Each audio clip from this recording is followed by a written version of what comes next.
So we have Tyrion watching from afar. It would have been really campy, but I almost wish that Jamie had, seen him watching. It didn't happen, clearly. It wasn't going to. It was way even too cheesy for these writers. Yeah. But what do we think, Claire? What do we think about Tyrion and Jamie and how this is going to play out between the two of them? I think it's true to their relationship. They've never been... they've always had love for each other in a way that they couldn't really express it often out loud. And I feel like this was just another way, for him to see him doing it afar and to be disapproving. I think it was perfect. And the fact that they didn't see each other, it's like, come on. And it's like a classic sibling relationship, again, within this episode, of you noticing your brother being an idiot and, you're going to let him do it. Because, one, he can't really do anything. He's so far away. But also, you want to see how this rolls out. You want to be the brother on top. So, I'd be like, yeah. But also, he doesn't want to be on top. He wants his brother to live, I feel like. Well, yeah, of course he does. I don't know.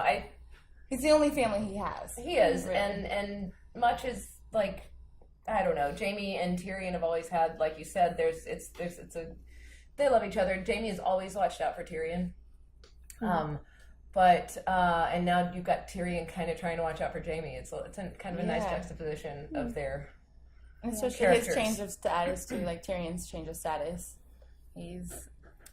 He's now removed. Hand of the queen in battle. He's yeah. I don't know. I don't know that the scene was necessary.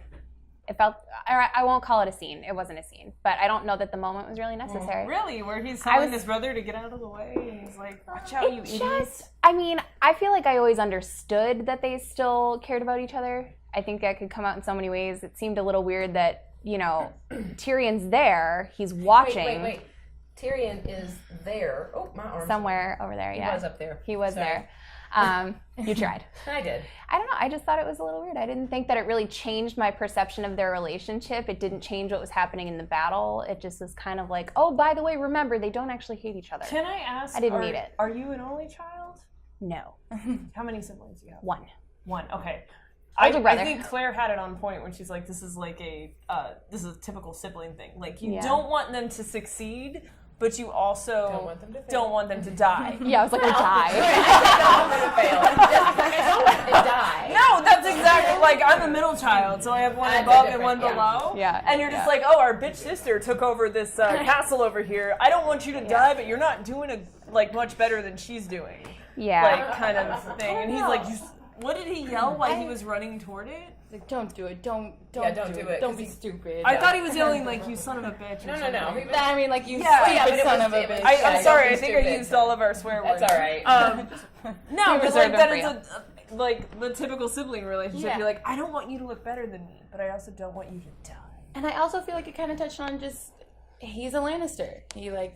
That's still his home where he grew up, though it continuously shut him out. And Daenerys probably hit a chord when she's like, I guess you don't know your people as well as you thought. And then the Dothraki, when your people can't fight, that's still his people, and for him to recognize the only link he has to his people, which is his brother at this point, I think that was an important scene to link him back to the Lannisters and show that is where he came from, but he's in such a higher place now, and that he can be so removed. Figuratively higher because he's 4 feet. But and also to bring up bring it back around to the point that Daenerys made that to her it looks like maybe you don't want your family to lose.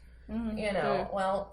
Guess what? That's where I think she got upset with her advisors. She was like, "What do you want to do, Jon Snow? Because the Starks have notoriously worked against the Lannisters. So, my advisor is a Lannister, and in that moment, it seemed like a good idea. Mm-hmm. But I'm a little frustrated with the results that I got from listening to them. But I will say, I did like Jon's response.